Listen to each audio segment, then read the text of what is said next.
హైదరాబాద్లో రేపు గణేష్ నిమజ్జనానికి సర్వం సిద్ధం. 30,000 మంది పోలీస్ సిబ్బందితో బందోబస్త్. రేపు ఉదయం 6 గంటల నుంచి ట్యాంక్ బండ్ పరిసరాల్లో ట్రాఫిక్ ఆంక్షలు. 13 కంట్రోల్ రూమ్ల ద్వారా శోభయాత్రలను పర్యవేక్షిస్తామన్న హైదరాబాద్ పోలీస్ కమిషనర్. రేపు మధ్యాహ్నం 1:30 వరకు ఖైరతాబాద్ గణేష్ నిమజ్జనం పూర్తవుతుందని సివి ఆనంద్ వెల్లడి. రాష్ట్రంలో యూరియా కొరత ఇక నుంచి ఉండదన్న వ్యవసాయ శాఖ మంత్రి. నేడు రాష్ట్రానికి 11,000 మెట్రిక్ టన్నుల యూరియా అందిందని వెల్లడి. రైతు వేదికల వద్ద అదనపు యూరియా కౌంటర్లు ఏర్పాటు చేయాలని అధికారులకు ఆదేశం. దేశవ్యాప్తంగా ఘనంగా ఉపాధ్యాయ దినోత్సవ వేడుకలు. హైదరాబాద్లో ఉత్తమ ఉపాధ్యాయులకు పురస్కారాలు అందజేసిన ముఖ్యమంత్రి.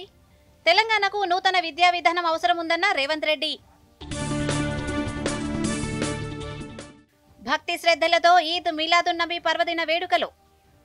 గణేష్ నిమజ్జనం దృష్ట్యా ఊరేగింపులను ఈ నెల 14వ తేదీన నిర్వహించనున్న ముస్లిం సోదరులు. లండన్ పర్యటనలో మాజీ మంత్రి హరీష్ రావు.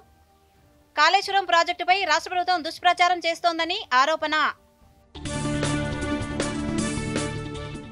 జీఎస్టీ సంస్కరణల ప్రయోజనాలు సామాన్యులకు అందేలా చూస్తామన్న నిర్మలా సీతారామన్. కొత్త స్లాబులతో ప్రజల వినియోగంతో పాటు ఆదాయం పెరగనుందని వెల్లడి.